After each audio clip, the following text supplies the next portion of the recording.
आज को देख के ब्लैंक हो जाना कि मैंने बहुत सारे कोर्सेज कर लिए, मैंने नक्षत्रा कर लिया, मैंने एडवांस कोर्स कर लिए, मैंने पंचांग पढ़ लिया, दशा सिस्टम, ट्रांजिट, सारी चीज़ें कर ली, पर अभी भी जब भी चार्ट देखते हैं ब्लैंक हो जाते हैं। यानी कि हमारे बेसिक्स ही क्लियर नहीं होते। जब भी चार्ट को देख के हम ब्लैंक हो जाते हैं, इसका मतलब हम बेसिक यानी कि भाव भाव में होने पड़ने वाले प्लैनेट राशि इन्हीं से ही नहीं निकल पा रहे।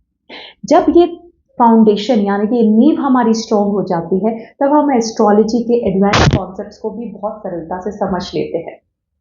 इन्हीं कॉन्सेप्ट्स को बहुत सरल, लाइवली और बहुत अच्छे लाइवली एग्जाम्पल्स के साथ 29 जनवरी 2026 को मैं बेसिक एस्ट्रोलॉजी का कोर्स आप सबके सामने लेके आ रही हूँ। आप इस बेसिक एस्ट्रोलॉजी के साथ अपने बेसिक कॉन्सेप्ट यानी कि अपनी फाउंडेशन को स्ट्रॉन्ग बनाइए। राधे राधे।